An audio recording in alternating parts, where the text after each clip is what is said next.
Hare Krishna. Hare Krishna. A very warm welcome to all the devotees to our program on Srimad Bhagavatam study. And in this class, we are going to start the new chapter of Canto 1, which is chapter 12. And we will try to cover first 25 verses, although this is a little ambitious target. Maybe if not 25, then at least till 19 or 20th verse we will try to cover. Overall, this is our 32nd class. The title of this chapter Prabhupada has given in the commentary of Bhagavatam is Birth of Emperor Parikshit, as you can see in the picture.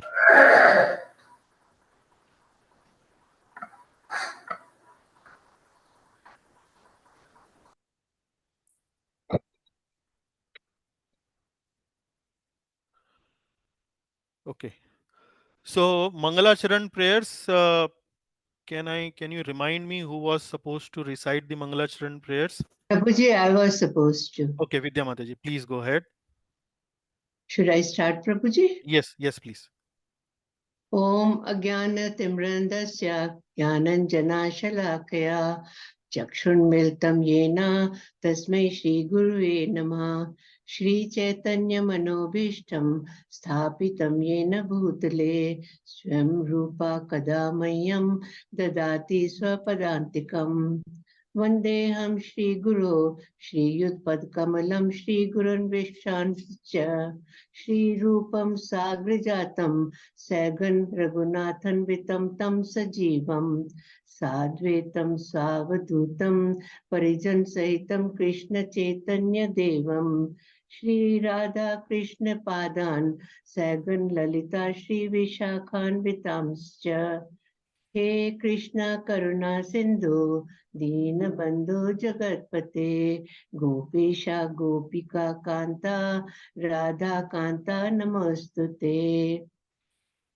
तप्त कांचन गौरंगी राधे वृंदावनेश्वरी वृषभानुसुते देवै प्रणमामि हरिप्रिये वंशाकल्पतरुभ्यश्च कृपा सिन्धुभ्य एव च पतितानं पावनेभ्यो वैष्णवेभ्यो नमो नमः जय श्री कृष्ण चैतन्य प्रभु नित्यानंद श्री अद्वैत गदाधर श्रीवासादि गुरु भक्त वृंदा हरे Krishna Krishna Krishna Hare Hare Hare Ram Ram Ram Hare Hare.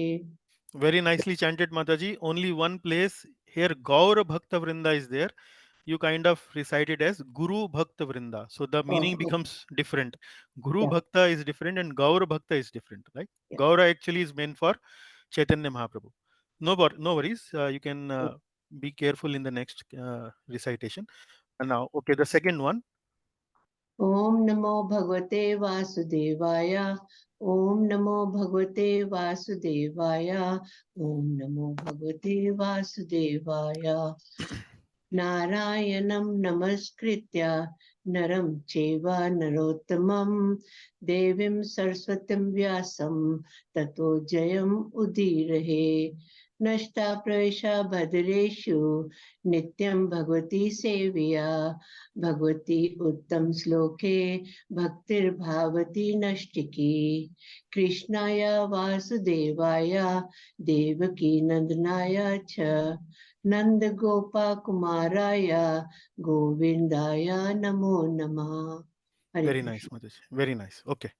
Thank you very much. Now we would like to invite Dr. Ishwar Singh ji, Prabhuji from Rohtak, Haryana, to kindly help us recap the previous class, class number 31.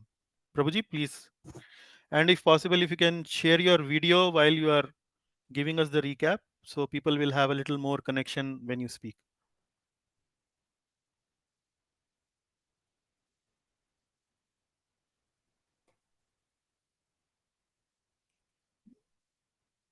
Are you there, Prabhuji? You are muted still. Please unmute and if possible, share your video.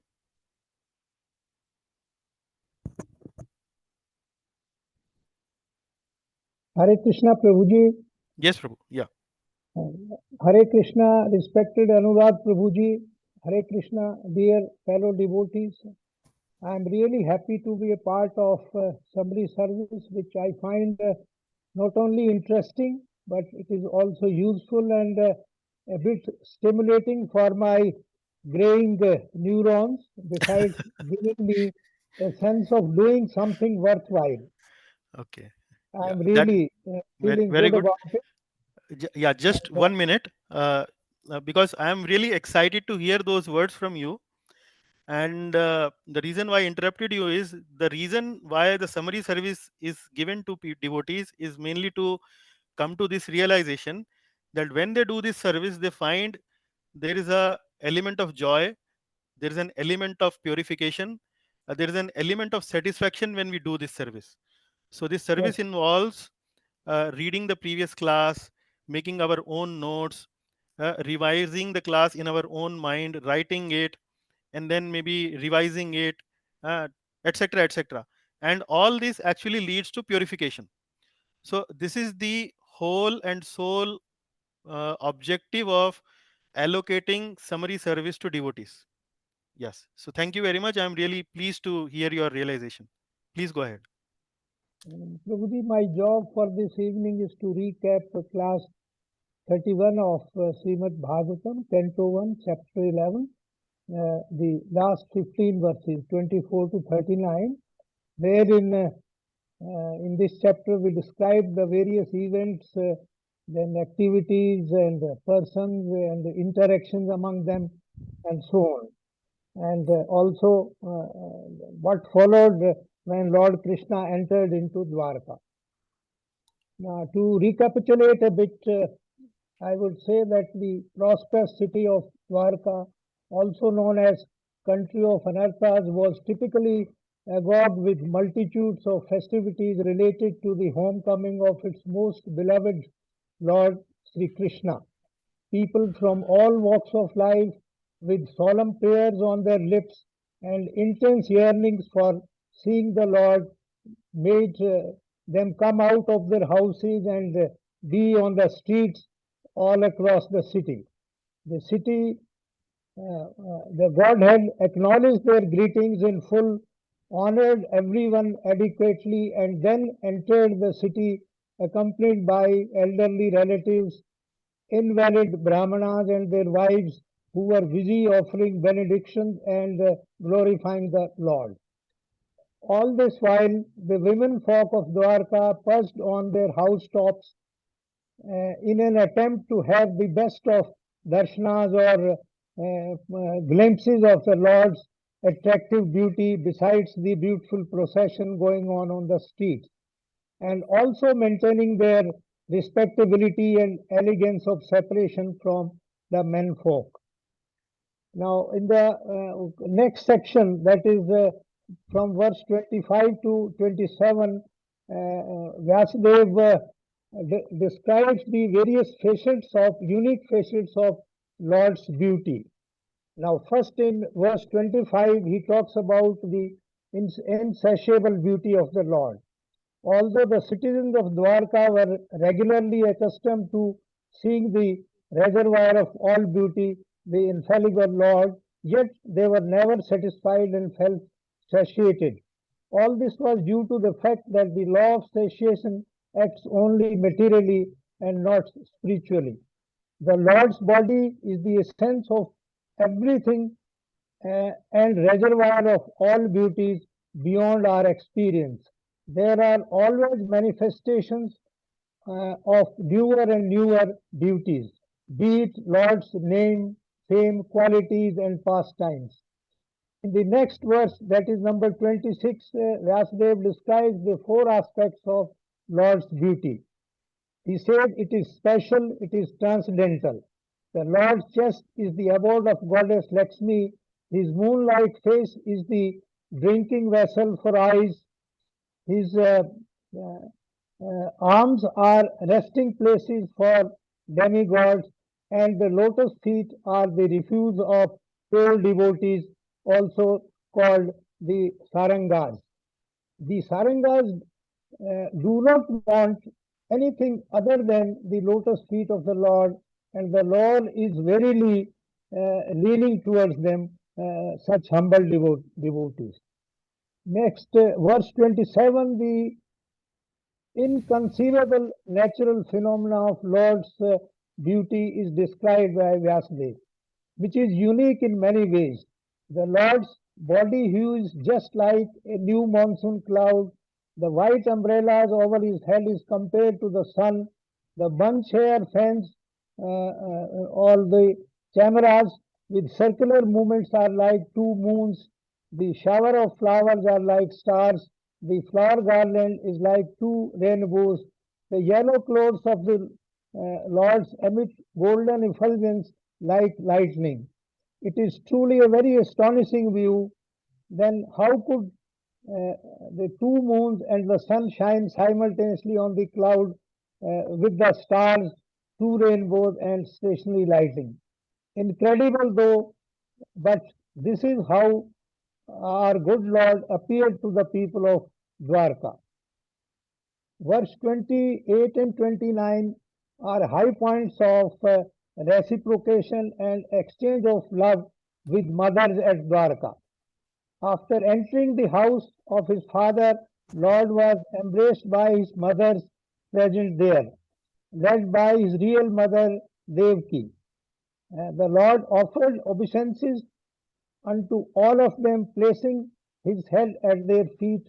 Then he sat on their laps. Such was the pure affection that of sitting on the laps that milk sprang from the breasts of the mothers. They were ecstatic with delight, and tears from their eyes wetted the Lord. And as per Srila Prabhupada's purport and the scriptures mentioned there, there are seven mothers. The real mother, the wife of spiritual master, wife of Brahmana, wife of the king, the cow, the nurse, and the earth. All these mothers are same. Even the stepmothers are no different than the real mother.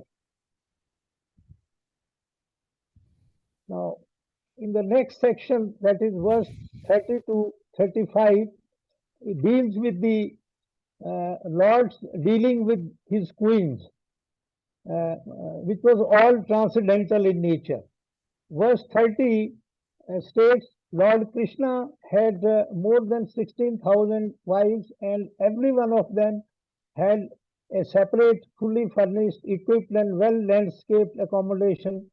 The Lord being unlimited in everything, his palaces were such that nothing was wanting or deficient in them.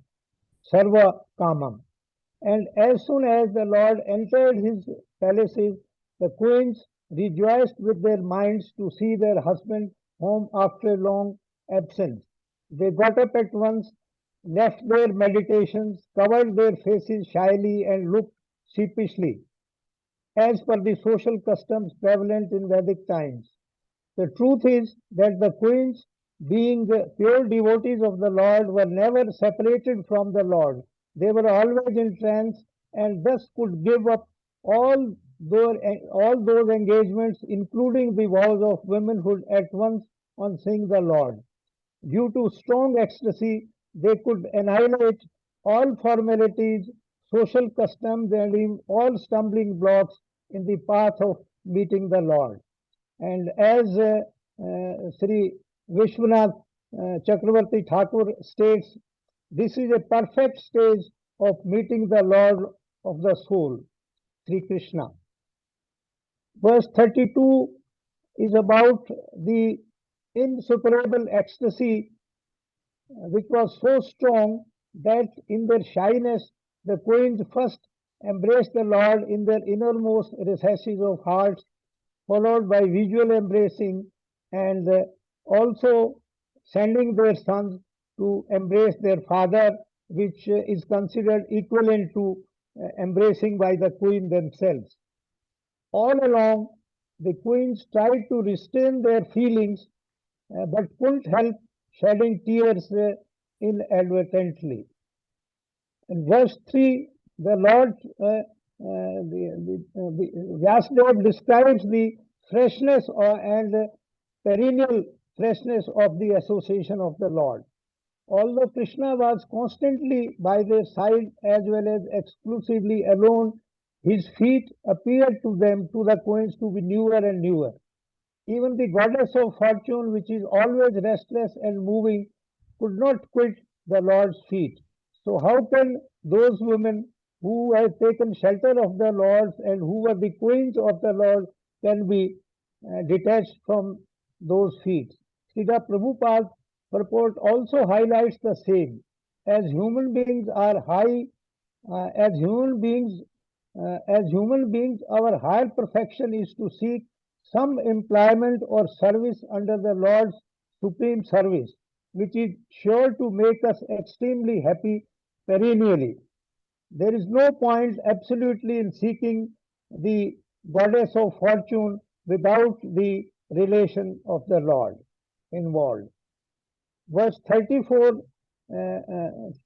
talks about the various killings undertaken by the Lord.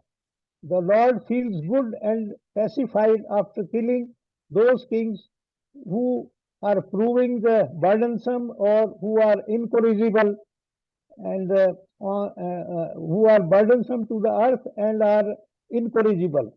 Maybe whatever may be their military strength. The Lord shall not participate directly but would create hostility between such rogue kings and eventually that would neutralize them forever. The Lord acts like the wind which causes friction between the bamboos that sparks a fire. So that is the unique feature of decimating the rogue's enemies. Now, verse 35 talks about the transcendental enjoyment of the Lord. Uh, the uh, the Godhead Sri Krishna, out of his causeless mercy, appeared on this planet by his internal potency, Swamaya, and enjoyed himself amongst competent women as if he were engaging in mundane affairs. But it is to be clearly understood that the Lord's living as a householder or among his competent wives is never mundane. The women who became wives of the Lord are also not ordinary women. They have taken millions of births to be in that state. They are all transcendental, liberated souls and perfect manifestations of Param Brahman. Verse 36, the next section, between first verse 36 to 39, describe the transcendental character of the Lord. The Lord's senses cannot be agitated, although the queen's beautiful smiles, furtive glances were all spotless and exciting, and are potent enough to conquer the Cupid. Uh, and even the tolerant Shiva could fall victim to such a scene. Still, despite their magical feats and attractions, they could not agitate the senses of the Lord. Srila Prabhupada's purport, the sages of Naimisaranya discussed the transcendental character of the Lord and clearly understood it all. The Cupid or the Lord of the God of love, his business is to invoke mundane lust, and as a result, the whole universe is moving, uh, being agitated by Cupid's arrow, male and female attraction. But when it came to dealing with queens of Lord Krishna, Cupid himself voluntarily gave up his bow and arrow in spirit of frustration. All the beauty and attraction of the queens could not disturb the transcendental senses of the Lord, as he is all perfect, self-sufficient Atmaram, not requiring anyone's extraneous help for personal satisfaction.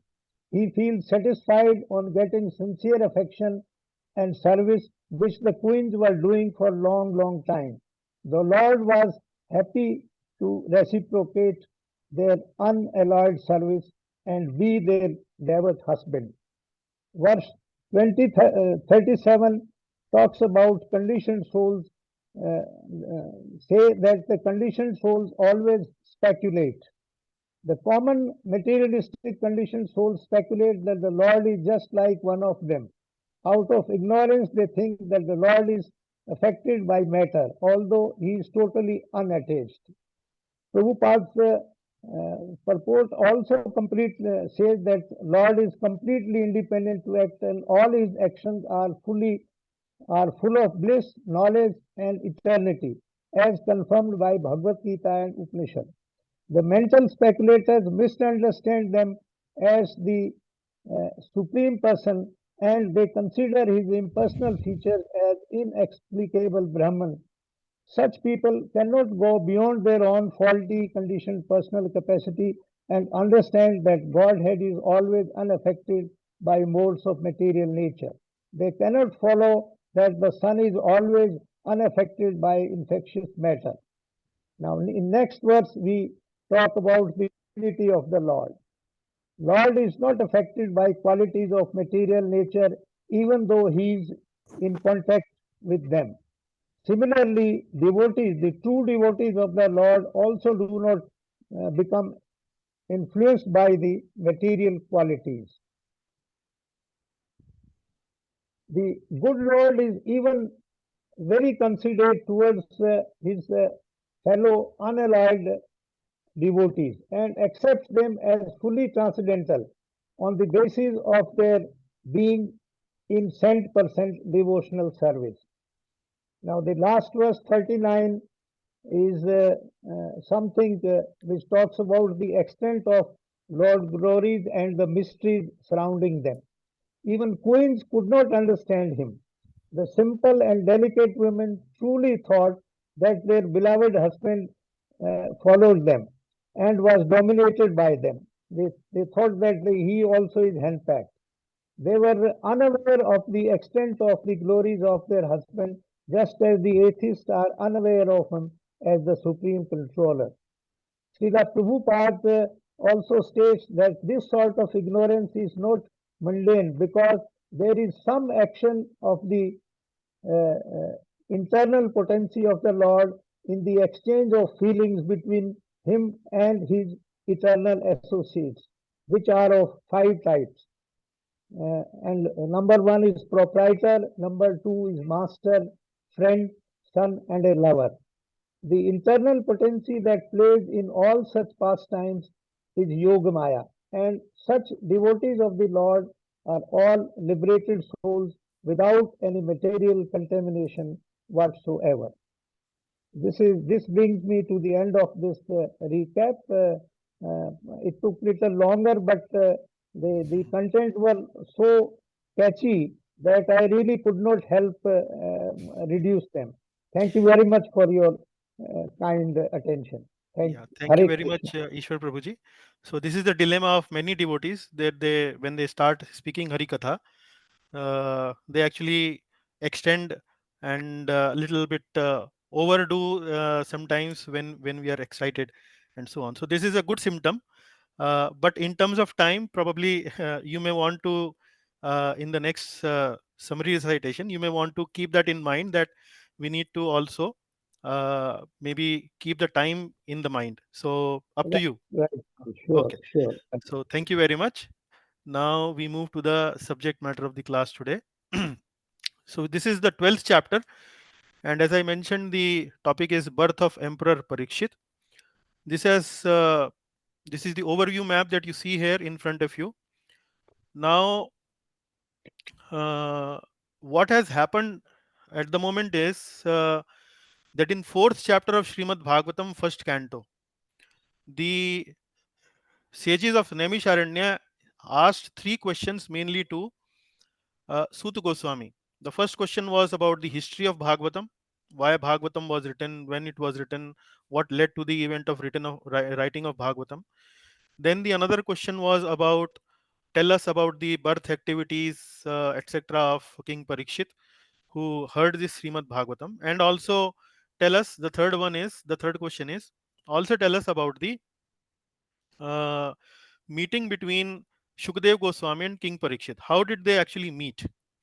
So that was something which was asked in fourth chapter of first canto. Now, after that, there have been several discussions. First of all, the Bhagavatam history was narrated already by uh, Sut Goswami, that this was the reason Vyasdev and Narad Muni. Vyasdev was not very happy after writing all the Vedic literature. Then Vyasdev came to him, Narad Muni came to his ashram, and they had a discussion, and then a lot of details were given, and then the history of Bhagavatam was narrated. But then when he starts to answer the second question, which is about the birth of King Parikshit, then he start to recite that by first of all describing the event of the killing of five sons of Pandavas, then how Ashwathama, the son of Drona, was punished, and then Ashwathama became very angry and led Brahmastra and fired this Brahmastra at the womb of Uttara, which was about to kill Parikshit, and Lord Krishna entered into the womb of Uttara and protected Parikshit. After that point, what was expected was that King Parikshit took birth, and then what happened after the Parikshit took birth, that has to be described. But what happens is that Sut Goswami goes into a big detour. He starts to explain different other things, which was related to uh, related to Lord Krishna. So the stories and the narration is very beautiful, but he went on to a detour. He actually got sidelined with some other discussions. Now, in the first three verses of chapter 12, Shaunakadi rishis are putting brakes on Sut Goswami's narration. My dear sir, you are describing many other things, but please, do you remember our original question was about how did Parikshit took birth? What happened? What was his activities? Etc. etc. So this is the first three questions that Shaunaka Rishis inquires about Parikshit. Then uh, Sut Goswami start to narrate about Parikshit. Again, he does not start directly, but first of all, he starts to explain Yudhishthir's exemplary rule. Then he comes to the topic of the birth of Parikshit Maharaj and the ceremonies after Parikshit birth, and how the Brahmanas predict different glorious qualities of Parikshit. So we will try to cover maybe until fifth section up to something like verse number 20, and if possible verse number 25, if time permits. So before we begin, maybe I would request two three names for us to be able to make more inclusive and participative by the devotees. They I can read want to the. read Prabhuji with your So mercy. Vrindavaneshwari Mataji want to read, and then I want to, Prabhuji. I want to read. okay, And Prada. Vanaja Mataji, Anand Prada Mataji, and Vanaja Mataji. Okay, so we have, okay, fine. So six verses maybe each, or maybe six, seven verses each. So first of all, Vrindavaneshwari Mataji, please read what is there on the screen. You don't need to read the title here. You simply read the Okay. verse. Yeah. Yes. Maharaj Parikshit, in the womb of Uttara, was saved by the Lord from the invincible Brahmastra released by Ashwathama. Hmm. Okay. In the womb of Uttara was saved by the Lord from the invincible Brahmastra released by Ashwathama. So this is the starting discussion, and Shaunakadi rishis are making a background, and so as I mentioned to you in the beginning, say this was something that Sut Goswami went to a long detour, and after uh, the Ashwathama hurled this Brahmastra weapon on the womb of Uttara, expected was that the birth of Parikshit and the ceremonies related to his birth would all be described. But what happens is that Sut Goswami starts to describe Kunti Devi's prayers. Then, after Kunti Devi's prayers, Yudhishthir Maharaj is very morose, very depressed. Then Lord Krishna takes him to Bhishma Dev. Then Bhishma's prayers are there. Then, after Bhishma's prayers, Hastinapur Vasis also, the ladies of Hastinapur also make description of the Lord as good as prayers. Then the Lord leaves the Hastinapur and then goes to Dwarka. Then Dwarka Vasis describe the coming of Lord Krishna back to their home. So chapter number 8, 9, 10, and 11. So four full chapters are detours. So this is something like as happens generally when people who are narrating Srimad Bhagavatam. So you might be sitting in their class for some particular verse, but while in the middle of the verse they start describing something else which may be related to the topic, but then when they make that narration, they go on continue to narrate something else, then something else, then something else, so it becomes like a long detour. So something very similar happened with Sud Goswami, but it was a lovely and a very sweet detour, because in that detour we get to hear very very poetic, very very beautiful prayers by Kunti Devi, Bhishma Dev, Hastinapur ladies, ladies of Dwarka, and so on. So now Shaunakadi rishis are knocking the door on Sud Goswami and saying that, my dear sir, please, that was not our original question, kindly please come back. Our original question was this one. So Vrindavaneshwari Mataji, please read this also. We all want to hear about the birth, activities, death, and destination of Maharaj Parikshit, to whom Sukadev Goswami imparted transcendental knowledge. Hmm. So here they are reminding, sir, this was our original question, and you actually went to a long detour, but please now come back and explain to what we actually want to hear from you. So in the purport, if you see, Prabhupada has described some brief description of the life of Parikshit. He mentions that Parikshit Maharaj is famously known as Vishnu Rat. Vishnu Rat means Rat, the word Rat means protector. Vishnu means Lord Vishnu. So one who was protected by Lord Vishnu. So that is how Parikshit Maharaj is known. And the little story behind Parikshit Maharaj's life is that he was a very virtuous king and he ruled very nicely, like his grandfather Parikshit. But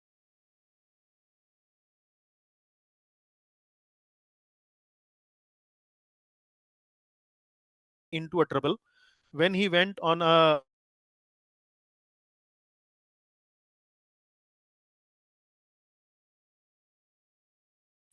now Parikshit could have countered the curse of the Brahmana boy by invoking Lord's mercy, because he was a great devotee of the Lord. So he could have prayed to the Lord to counter the curse, but he did not do it because devotees do not ask from the Lord unnecessary favors. Materialistic favors devotees do not ask. So Parikshit Maharaj saw this event as a arrival symptom of Kali. Arrival symptom of Kali means when Kali Yuga will be there, then the Brahmanical class will lose its potency. So fall of Brahmanical class will happen in the Kali Yuga, and uh, through his life, King Parikshit actually exemplified that although he was cursed, he was given only 7 days worth of time. He utilized that time mainly to absorb himself in Krishna Katha. So that is something which is Prabhupada is trying to emphasize in the purport, that we all should be very, very eager to develop that taste for Krishna Katha. And we all know one day we will have to leave this body. So since we already know one day we will be leaving this body, so we should not waste our time and try to develop as much affection for Krishna Katha as possible. So that is how Prabhupada has described. Now, from this verse, we also understand one more important point, and that is, here you can see the Shaunakadi rishis are showing a lot of eagerness to hear the activities of Maharaj Parikshit, who is the Mahabhagavad devotee of Lord Krishna. So not only we should be very eager to hear about Lord Krishna's pastimes, but we should also be equally eager to hear the pastimes or the leelas of the great devotees of the Lord. Uh, So both are actually fall under the category of Krishna Katha. And in Srimad Bhagavatam, we find that Krishna Katha we will be able to hear both for directly for Lord Krishna, that is related directly with Lord Krishna, as well as which is related with his devotees. So you will find lots and lots of devotees like Narad Muni, Vyas Dev. Then we will have Yudhishthir Maharaj. Uh, we will have many other devotees of the Lord, Kunti Devi, and so on. So Srimad Bhagavatam is full of glorification of both Lord Krishna as well as Krishna's pure devotees. Okay, please read this, Mataji. Qualities of Yudhishthira. Emperor Yudhishthira administered generously to everyone during his reign. He was exactly like a father. He had no personal ambition and was freed from all sorts of sense gratification because of his continuous service unto the lotus feet of the Lord Sri Krishna. Hmm. Now, the question was revised once again, re uh, re-put before the speaker, before the glorious speaker of this assembly, Sud Goswami. And Sud Goswami now starts with, first of all, glorifying the exemplary qualities of Yudhishthir Maharaj as an ideal king, as an ideal ruler. So, in this particular verse, you will find that uh, how should be an ideal ruler should be, or how an ideal leader should be. All those very good qualities are mentioned in this particular verse. So, you can see in these fourth, fifth, and sixth verse, the next three verses, these qualities are mentioned. So first of all, it is mentioned that he administered generously to everyone during his reign. He administered generously. He was exactly like a father. So it is like that the king is not something like a officer. He should not have the emotion of an officer that I have been given some duty. I am in an office and I need to do this duty of 9 to 5, uh, and then go back home and then my job is finished. No, he's not simply like an officer. He actually has to have a 24/7 duty like a father. So he should be having an emotion like father towards his subjects, towards his praja. So that is one thing. Then he had no personal ambition and was freed from all sorts of sense gratification because of continuous service unto the lotus feet of Lord Sri Krishna. So first of all, how to develop detachment, the formula is given, that when we are nicely and sincerely attached to the lotus feet of Lord Sri Krishna, serving Lord Krishna, then and only we become free from personal ambitions. We become free from all sorts of sense gratification. Very, very important quality for a leader, because most of the time what happens is when the leader is given some opportunity or some duty or some service, then the leader sometimes become very attached to the posts. They don't want to give up their post, they are simply attached to their post. So the quality of leader is that he should be detached, always detached, not only detached in general but also detached even from the leadership position he is enjoying or she is enjoying. So that is another very important quality for the leader. Another thing that we see in the purport that Srila Prabhupada write is that the meaning of word praja. So in the purport, in the fourth verse, this word comes praja, a people, a dharmarajah, pitravad, ranjayan prajaha. So the word praja, Srila Prabhupada gives an etymological meaning. Etymological meaning means uh, the meaning of the word as we understand through its roots. So the word praja, the etymological meaning is one who has taken birth. One who has taken birth. And by explaining the etymological meaning of the word praja, Srila Prabhupada tries to emphasize one important point, that Yudhishthir Maharaj was not only the emperor of the human capital of the kingdom, not only the human beings, but for all those who has taken birth in his kingdom. So that is where the word praja, the etymological meaning of word praja, is very important. And who has taken birth? There could be many living entities. For example, plants, for example, animals, birds, reptiles, and so on. So any living entity who has taken birth in the kingdom of a king uh, is supposed to be given shelter, is supposed to be given protection. So not only just humans, but all of them has to be given protection. And Prabhupada keeps on expanding on this point and saying that the modern leaders cannot understand this important point. And then they allow opening up of slaughterhouses and killing of animals and so on. And that is something which is completely not acceptable as far as the dharmic leadership is concerned. So modern leaders cannot understand all these things because lack of Krishna consciousness, lack of understanding the science of bhakti. In the science of bhakti, we understand that everything belongs to the Lord, and we are simply, for the time being, enjoying some bit, small bit of the property of the Lord, and like a person who has taken some place for rent and so on. So that is our position. But ultimately, everything belongs to the Lord, and the king, as a representative of the Lord, has to behave on the part of the Lord to give protection to not only the human beings but also to everyone that has taken birth in the kingdom. So here you can see the qualities of a leader, and not only human beings but every other living entity in the kingdom has to be given the protection of the by the king, by the dharmic king. Fifth one, Mataji, please read. Opulences. News of his wealth, fame, sacrifices, and their destinations, queens, brothers, land, and the lordship over Jambu Dweepa reached the higher planet. Hmm. So such was the opulences of Yudhishthir Maharaj. He was a very opulent king. His wealth, fame, sacrifice, etc., etc. Uh, they actually not only were limited to Earth planet but also to higher planets.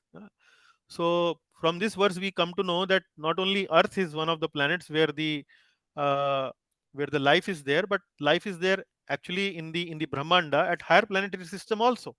It is confirmed by Srimad Bhagavatam. So he was so opulent, so popular, that his glorification was not only limited to Earth planet, Jambudvipa, but also to the higher planets. Okay, next one, Mataji. Detachment. Detachment. His opulences were so great that the heavenly denizens desired them, but he was unattractive to them, being absorbed in the Lord's service.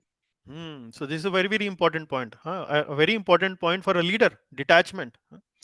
So a very important quality of a leader is that he should be absorbed in Krishna. That is the most important quality, because absorption in Krishna actually will bring detachment, not the other way around. And when the detachment comes, then it is a recipe uh, for a good kingdom, for a good king. It is a perfect recipe for a good king, because if the king is detached, then only he can rule, he can administer the kingdom with perfect selflessness. He will be able to do justice. He will be uh, he will be devoid of any selfish motives, and that is where he will be able to deliver the best of his the ruler, best of his rulings. So uh, there has to be a proper balance of detachment and responsibility in the king.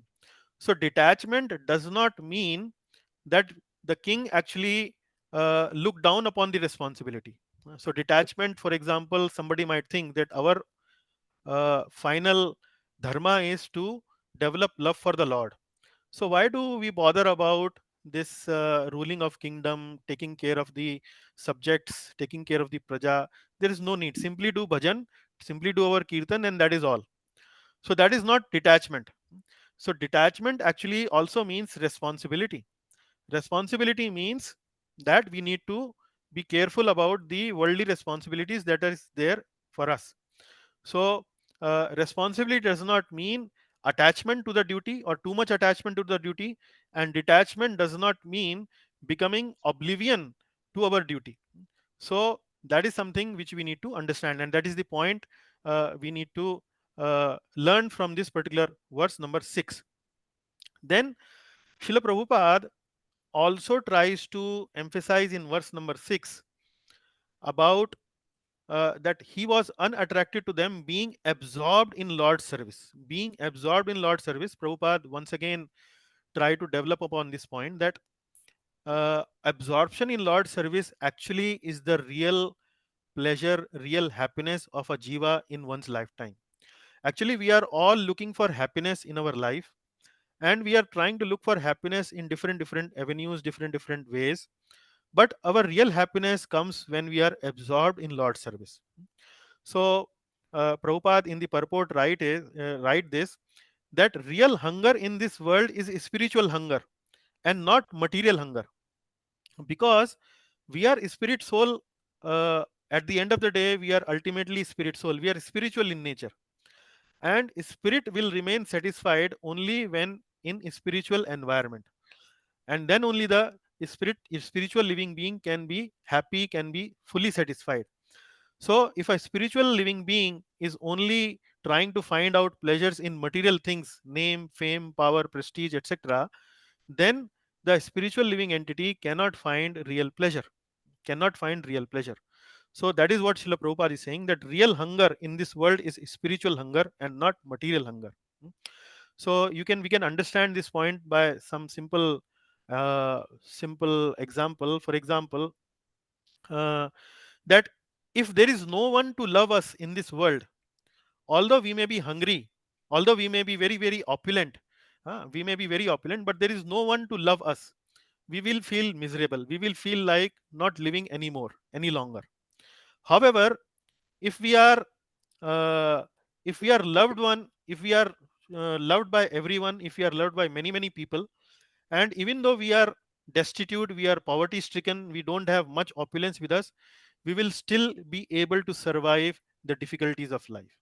So this, what does it tell? This tells us that actually the soul is hungry for love, and this desire for soul, that is the hunger for love, can only be satisfied fully and perfectly when the soul accepts the shelter of the lotus feet of Supreme Lord Krishna. Then only it will be fully satisfied, Lord Krishna or his pure devotees. That is where our our perfection of life, our perfect satisfaction will come, and that will bring perfect detachment, because now we no longer need any low class happiness which comes from the material things. Okay. Now we give chance to Anand Prada Mataji. Mataji, can you please read from here? Prabhuji, Srila Prabhupada ki jai. 7 to 11, Lord Krishna protects child Parikshit in the womb. Darshana in the womb. When Parikshit was suffering from the heat of the Brahmast in the womb of his mother, he could see the Supreme Lord. Now, Sud Goswami is coming to the topic which is being requested by the rishis. He's now once again going back to the same theme, that now Parikshit Maharaj is in the womb of Uttara, and Brahmastra was already fired upon him. The heat, he was suffering from the heat of Brahmastra, and then he could see the Supreme Lord protecting him in the womb from the heat of Brahmastra. And then in the next verse, the form of the Lord is described. How did Parikshit Maharaj perceive the form of Lord Krishna? That is there in the 8th verse. This is a Sanskrit verse. Now, can you count the number of vowels in this first line? So, Anand Prada Mataji. So A, U, A, 3 in the first, and A, 2, 5, then in the third, A.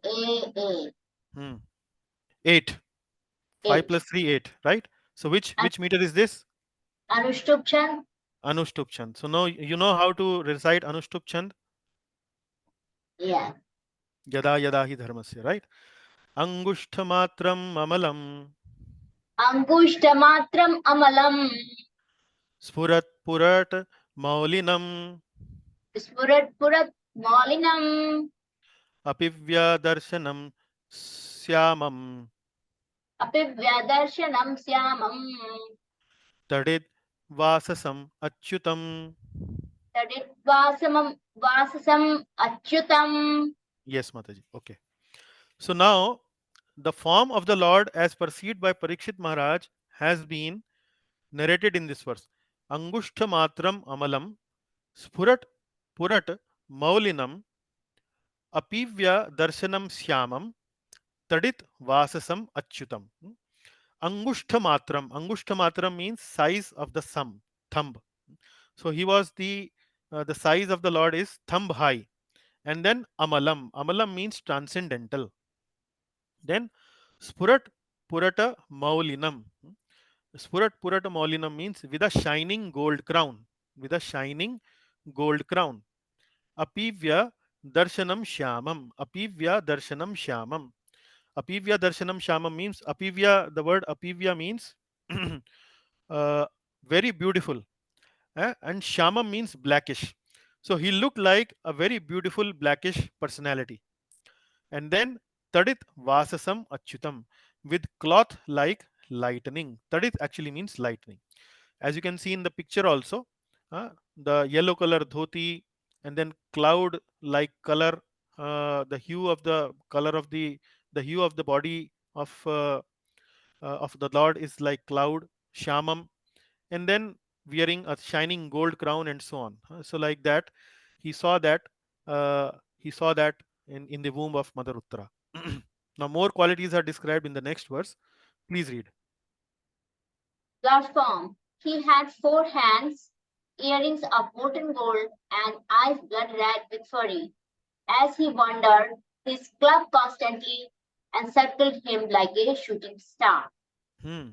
So in the womb, it is mentioned that the Lord did not appear like a two-formed Sham Sundar form. He was like Chaturbhuj Vishnu form. He had 4 hands. He had earrings of molten gold. His eyes were blood red with fury. As he wandered, his club constantly encircled him like a shooting star. So he was kind of not stable inside the womb. He was kind of wandering in the womb. He was not situated simply at one place. He was moving in the womb. And while he was moving or wandering in the womb, then the gada of the Lord was encircling the Lord like a shooting star. So you might have seen the shooting star. So when the shooting star you see in the sky, there is a little tail there. So the gada was something appearing to be the same, like a shooting star. So here in the purport, Srila Prabhupada gives few points that if the Lord decides to protect someone, then nobody can kill that person. And if the Lord decides to kill someone, then nobody can protect that person. So Mare Krishna Rakhe ke and Rakhe Krishna Mare ke. So Parikshit Maharaj was facing a no ordinary weapon. He was facing a Brahmastra, a very, very deadly weapon. Uh, and there was no question of being able to stop this Brahmastra by anyone else. The situation was very, very emergency situation. So Lord only could protect it. And when Lord decides to protect, even Brahmastra can't do much. Then uh, it has been mentioned on this particular point that he was like a size of a thumb. So something Prabhupada mentions that Lord has inconceivable potencies, achintya. He could be bigger than the biggest, he could be smaller than the smallest. So in the womb, he took that size which was suitable for darshan of Parikshit, like in a form of a thumb, size of a thumb. But we should not understand that the Vishnu, Chaturbhuj Vishnu in the womb of Mother Uttara is different from the Chaturbhuj Vishnu who is situated in the Vaikuntha Loka. Both are same. There is no difference between them. Only point is the Lord appears before his devotees in the form which the devotees actually can appreciate, which the devotees can actually relate to. So that is how the Lord had come in front of Parikshit Maharaj. And then in the purport, Prabhupada, while explaining this inconceivable potency of the Lord, also tries to explain few things about deity worship. So, like Chaturbhuja form of the Lord is Vishnu form. Similarly, he was appearing in the womb of in Mother Uttara in the form of a thumb. Similarly, there are many forms. The one another form where the Lord comes to this planet is his Archa Vigraha form. Archa Vigraha form means his deity form through which the Lord accepts service from the devotees. So that is also an inconceivable potency of the Lord, that something which appears to be like matter, but because of the inconceivable potency of the Lord, the matter actually becomes spiritualized. And through that spiritualized matter, the Lord accepts the service of the devotees through that particular Archa Vigraha form. Another thing is mainly that why Lord Vishnu appeared in the womb and not Lord Krishna is Sham Sundar. So it is mainly because the job of protection in this material world is taken by Lord Krishna's expansion, like Lord Vishnu. That is the main person who is maintaining and protecting doing the administrative work in this material world. So that is why he took this four-armed form of Lord Vishnu and he appeared in the womb of Mother Uttara. Okay, go to the next one, Mataji. Parikshit wondered on seeing the Lord vanquishing the radiation of the Brahmastra, just as the sun evaporates a drop of dew. Parikshit wondered who he was. So Parikshit wondered on seeing the Lord. He was seeing that the Lord was protecting him, and the radiation of Brahmastra was disappearing. The way it was disappearing was as if in the morning when there is sunlight comes, then everything which is covered with the dewdrops vanquish very very quickly. So similarly, the Lord was vanquishing the radiation of Brahmastra, and Parikshit wondered, who is this personality? Who is this personality? That's what he was wondering. Okay, next one, Mataji. Lord disappeared. While thus being observed by the child, the Lord, who is the all-pervading supersoul, the protector of the righteous and who spreads in all directions, disappeared at once. While thus being observed by the child, the Lord who is all pervading. So, another important description of the Lord given is all pervading, and the protector of the righteous who spreads in all direction disappeared at once. Disappeared at once. So, at one place, Sud Goswami is describing Supreme Lord as all pervading, but at the same time, he's saying that he disappeared. Now, if he's all pervading, then how he can disappear? And it is something very similar that it is happening at that point when Lord Krishna is about to leave from Hastinapur. If you remember that chapter number 8, where Queen Kunti is offering prayers to Lord Krishna. So he's about to leave Hastinapur, but at the same time, in the womb of Mother Uttara, he's appearing like Lord Vishnu, protecting Parikshit. So, what does it mean? Actually, Lord is present everywhere all the time. It is only to the materialistic vision or to the material vision of a person or a jivatma, the Lord gives darshan and appears, sometimes seemingly disappear. So it does not mean disappear, does not mean that the Lord was not present. But what it means is that he was not visible to the material vision of Parikshit Maharaj. It is very similar, like we give this example of, or this katha of Hiranyakashipu and Prahlad. So Hiranyakashipu asked Prahlad, "Where is your Lord? Can you show me your Lord?" Prahlad said, "He is everywhere." "Is he everywhere? Is he there in the pillar also?" Prahlad said, "Yes, he is in the pillar also. You break the pillar and find out for yourself." And when Hiranyakashipu breaks the pillar, the Lord appears from there. So Lord actually is present everywhere. In the form of Paramatma, he is situated in the heart of every living entity. In the form of Paramatma, he is also present even in the atom. In the atom. It is only because of the Lord's presence, everything in this universe is working in its place.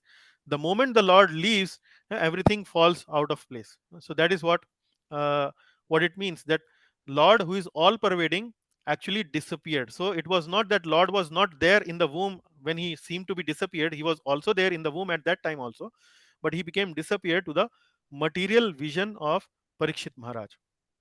Then in the purport, Prabhupada gives another meaning of all pervading. Prabhupada is saying that both Jivatma, that is the spirit soul, and the Paramatma are considered to be all pervading. So we understand how Paramatma is all pervading. He is situated in everyone's heart and is situated in even every single atom. So that is how Paramatma is all pervading. But in what sense Jivatma is all pervading? So when we talk about Jivatma's all pervadingness, then we need to understand that Jivatma is all pervading, but its scope of all pervadingness is only limited to the body of the Jiva. That is only where its all pervading domain actually is restricted to. So both Jivatma and Paramatma are all pervading, but Jivatma is being limited in nature, pervades only in its body, is only aware of its own body, but Paramatma, being the greatest, pervades everywhere in the universe. In every body he knows, in every atom he knows what is going on. So this is something which Prabhupada explains this particular verse. Now move to the next one. We now come to the next section, which is ceremonies during Maharaj Parikshit's birth. So let us read this. Please read from here. So then, as all favorable signs of the zodiac gradually manifested, the heir of the Pandu lineage, similar to Pandu in strength, took birth. As all favorable signs of the zodiac gradually manifested. The here of the Pandus lineage, similar to the Pandu in strength, took birth. So here Prabhupada, or here Srimad Bhagavatam Sud Goswami is bringing an important concept: favorable signs of the zodiac gradually manifested. So what is the sign of zodiac? Sign of zodiac is the language of the planets, which actually reveals our karma, which actually reveals the karma of the living entity. So Parikshit Maharaj was a great devotee. His parents were also great devotees, Abhimanyu and Uttara. So this was the birth of a great devotee going to happen or about to happen. And when the great devotee comes, then certainly the signs of the zodiac has also to be very, very favorable, very, very nice. Uh, so what is the signs of the zodiac actually means? The signs of zodiac means we all take birth because we have some past karmas. And the moment we take birth, the planetary system, the zodiac signs have certain positions of the planets and so on. And the qualified astrologers are able to make out from those positions of the stars, etc., what actually we have brought as part of our karma baggage. So, this is a divine language spoken through the position of the stars, revealed through qualified astrologers. uh, so we can kind of understand what baggage of karma we have brought with us. So in case of Parikshit Maharaj, since he was a great devotee, he took birth in a auspicious nakshatra. So that is what we need to understand from 12th verse. Okay. Yes, Mataji, please read from here. Yudhishthira had the brahmanas such as Dhaumya and Kripa perform the birth rites and recite auspicious hymns. Hmm.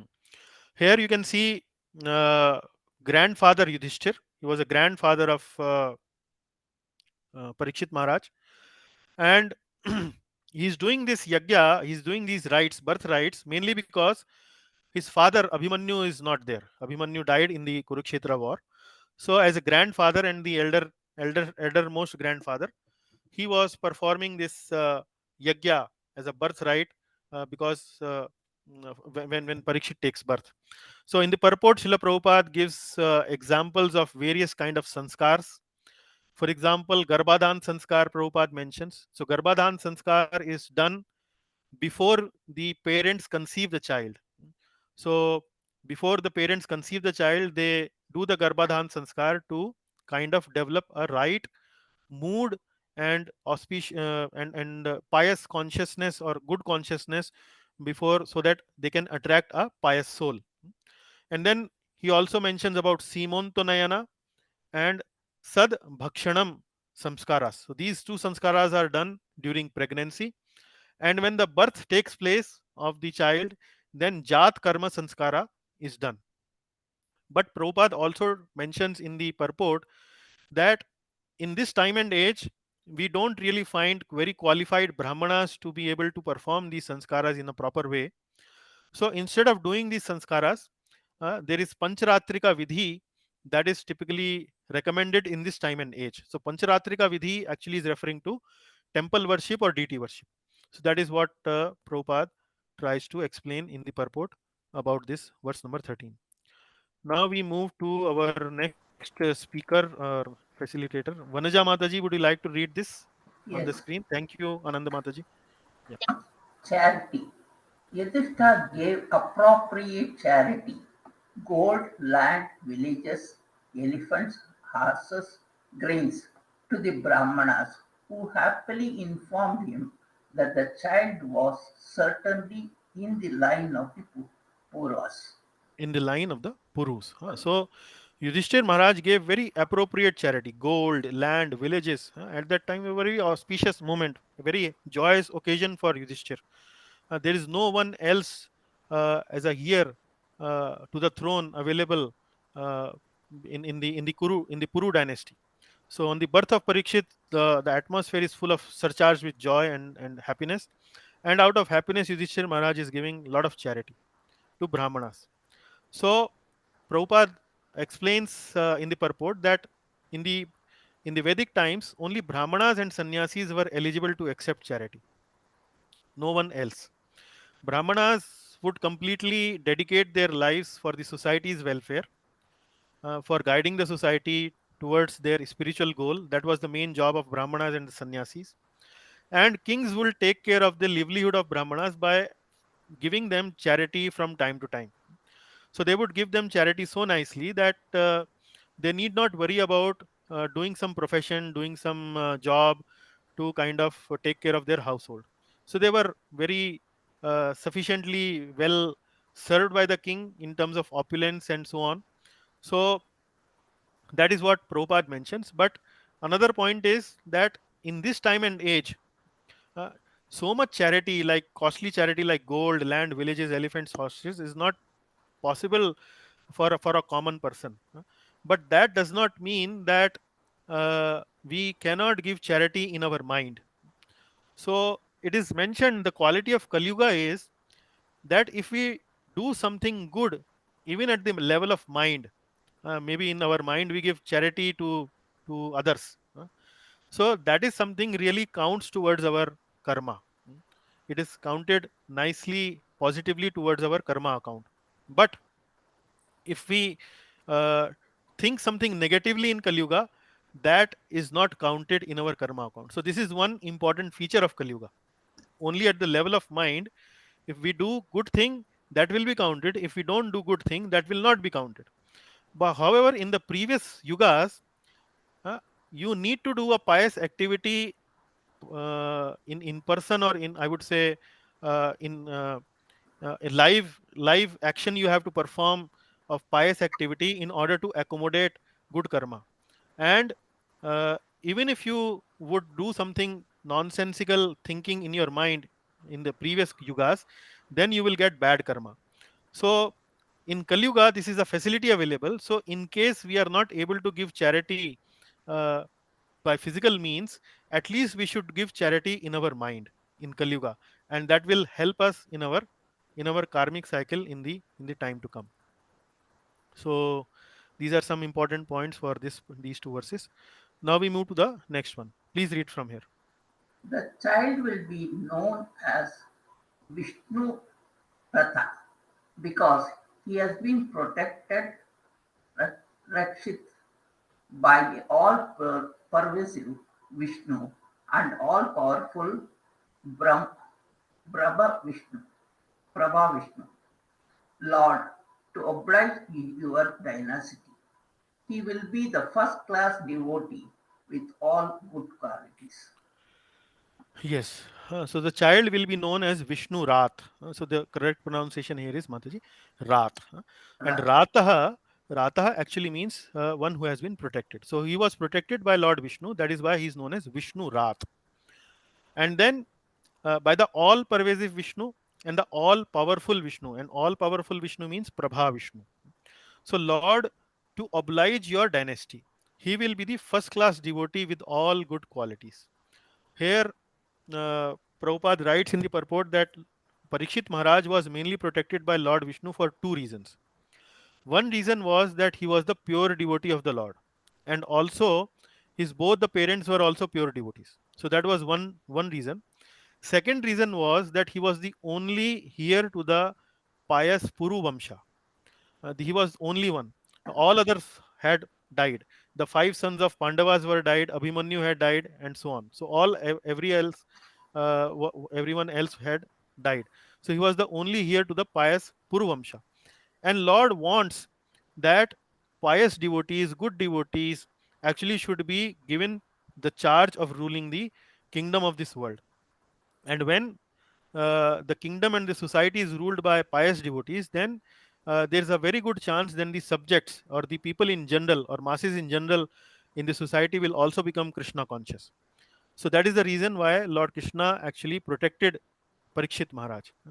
Here, Krishna is mentioned as Vishnu mainly because in this form he mainly protects and annihilates. Yada yada hi dharmasya glanir bhavati bharata tapyutthanma dharmasya tadatmanam srijamyaham. Uh, विनाशाय च दुष्कृताम धर्म संस्थापनार्थाय संभवामि युगे युगे. So in order to protect the devotees and annihilate the miscreants, Lord Krishna actually does this job in the form of Lord Vishnu. So that is why he is mentioned here as Lord Vishnu. Uh, Lord Krishna is primarily meant for performing leelas in the spiritual world, so that is why Lord Krishna form has not been mentioned in this particular verse. So here it is mentioned that Lord Parikshit Maharaj will be a first class devotee, Mahabhagavad devotee with all good qualities. So Prabhupada also takes this opportunity in the purport to describe Mahabhagavad devotees, the second class devotees, and the third class devotees. So does the class remember what is Mahabhagavat? First class devotee is known as, the second class devotee is known as, and the third class devotee is known as. Do you remember the technical names of these three classes of devotees? उत्तम अधिकारी मध्यम Kanishta अधिकारी कनिष्ठ Adhikari, Uttamadhikari. Very nice. So Uttam Adhikari, Madhyam Adhikari, and Kanishta Adhikari. So what is the feature? What is the striking feature of Kanishta Adhikari? What is the striking feature of Kanishta Adhikari? He will see God only in the temple, and he He will not. will see God only in the temple, will not be able to relate with that presence of God is there even outside the temple also. And sometimes because of this uh, inferior knowledge, he will engage in quarrels and fights with other devotees. Then what is the quality of second class devotee, Madhyam Adhikari? He has a faith, but he can't defeat the arguments.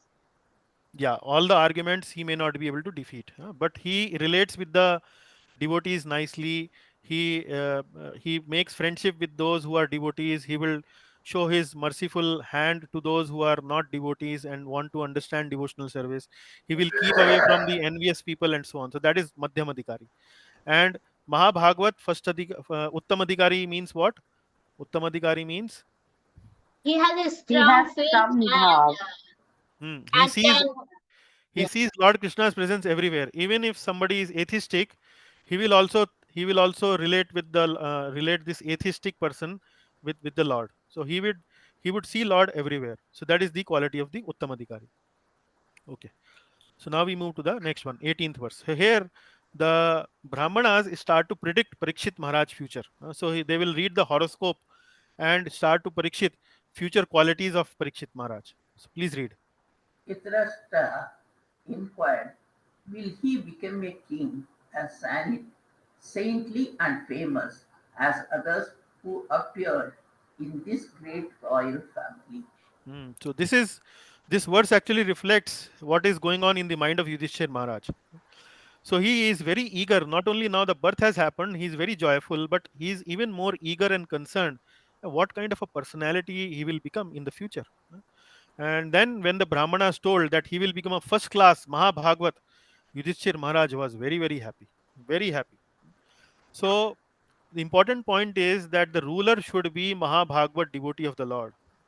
And Prabhupada in the purport actually emphasizes upon this point that the rulers and the kings should be very dharmic, should be very great devotees of the Supreme Lord, and contrast it with the present situation, political situation, where these leaders of today's political parties are of very low graded qualities. They are only inspired by greed and lust, and because of these greed and lust, there is always infighting going on within their political parties. They are highly selfish in nature, and they want to continue to stick to their post unless uh, they are kicked out, they are insulted, kicked out badly, they are not ready and willing to leave their post. And because of these kind of leaders, there is rampant corruption in the society, cheating, deceit, and all those things. So all these things can be obviated, all these things can be ruled out if the ruler of a kingdom is a devotee of the Lord. And what to speak of if he is a Mahabhagavat devotee of the Lord? That would be something like a Ram Rajya in the kingdom. Okay. Next one, please read. The learned Brahmana said, O son of Pritha, this child shall be exactly like King Ishwaku, son of Manu, in maintaining all those who are born. And as for following the Brahmanical principles, especially in being true to his promise, he shall be exactly like Rama, the personality of the Godhead, the son of Maharaja Dasharatha. So now this is a list of verses till 25th verse. There are list of very good qualities of Parikshit Maharaj has been compared with different illustrious personalities in the past. So uh, in as far as maintaining of the people is concerned, he will be same like as an Ikshvaku, King Ikshvaku, who is the son of Manu.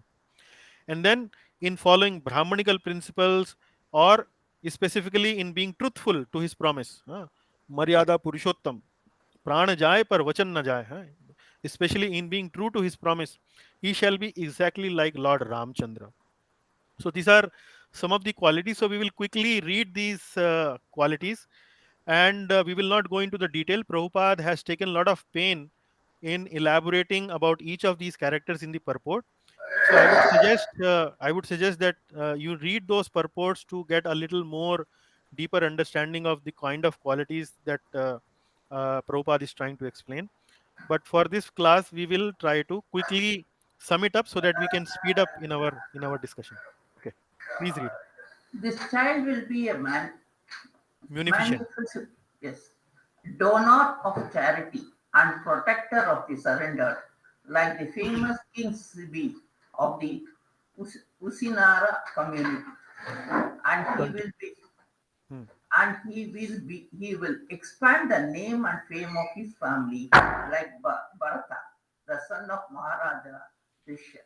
Maharaj Dushyanta. So Maharaj Dushyant. So again, two comparisons. One is comparison with King Shibi. So King Shibi is very famous for charity.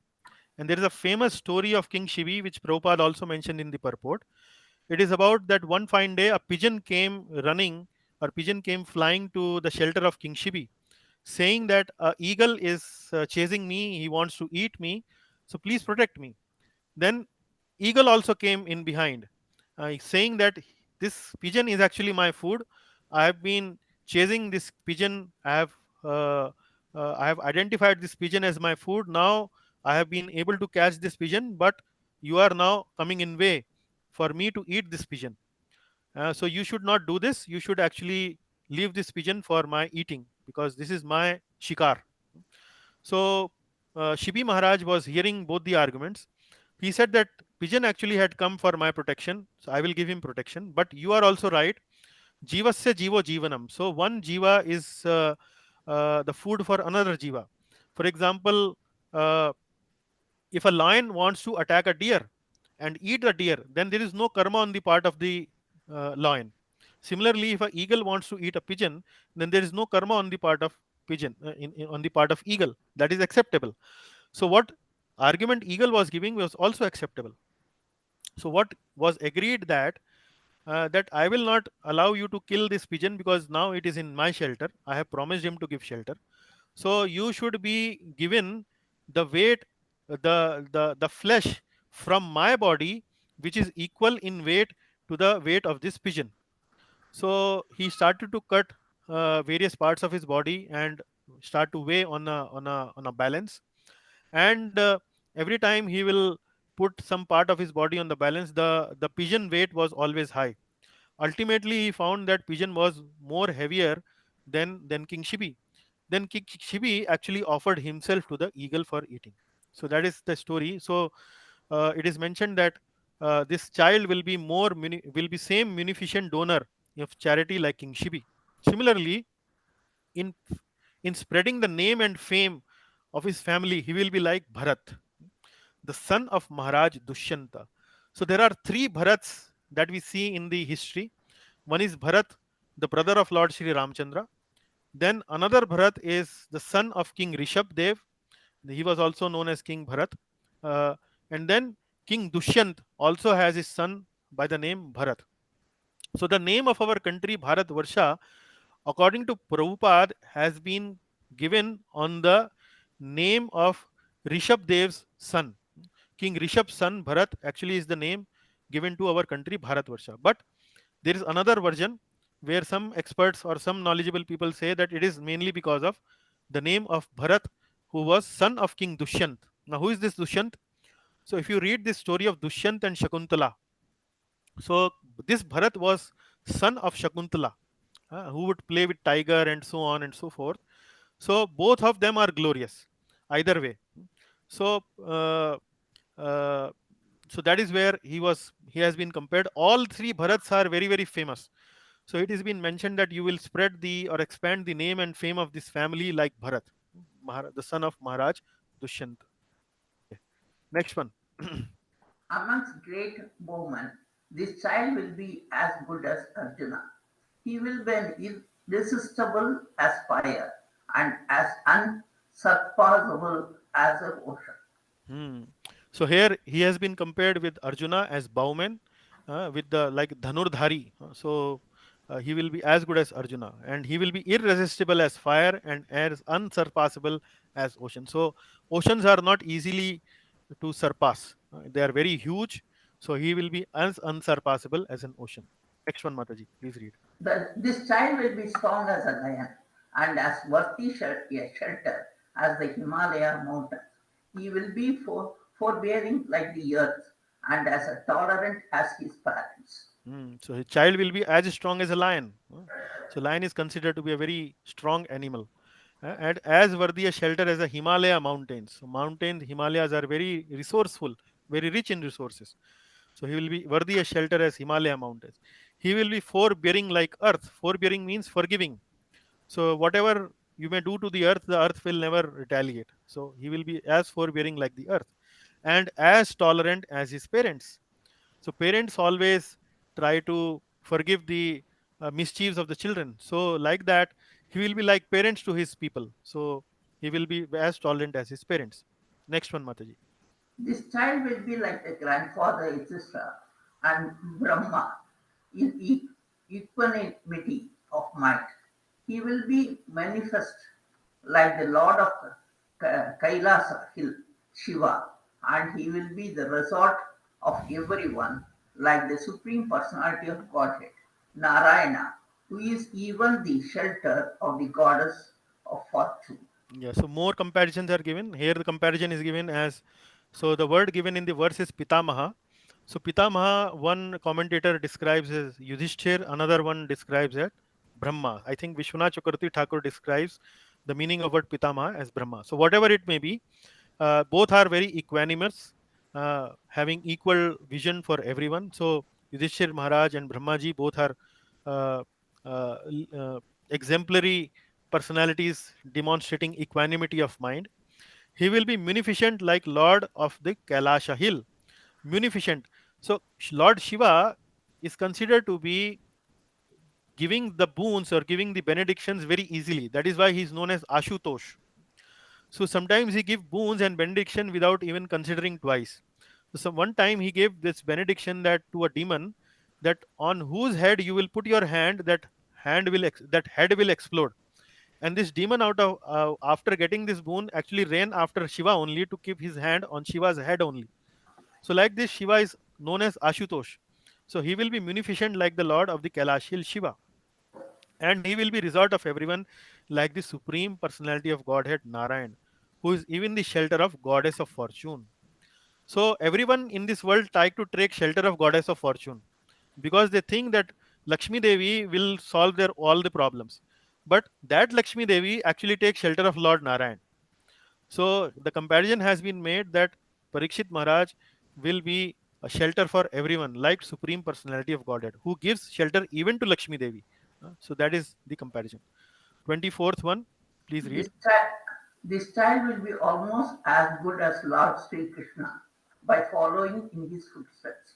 The magnanimity he will become as great as King Ratideva, and in religion, he will be like a Maharaja Yudhishthira.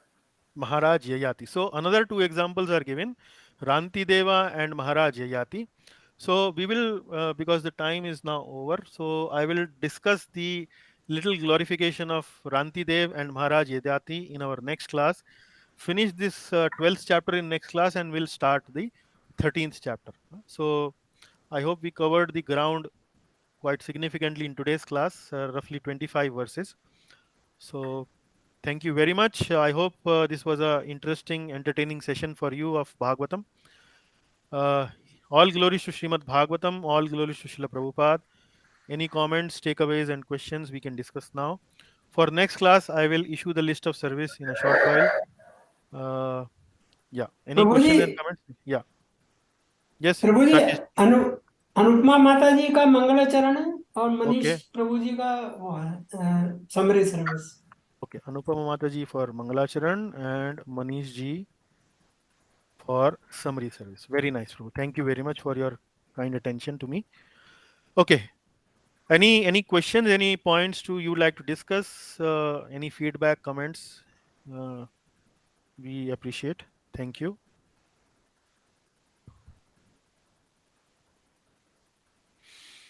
So we have a lot of people today. Jaimala Mataji, Atul Prabhuji, Anupama Mataji, welcome. And then we have Jayanti Mataji, Kartar Prabhuji, and Shivan Prabhu, Nana Mataji, Shubha Puranik ji.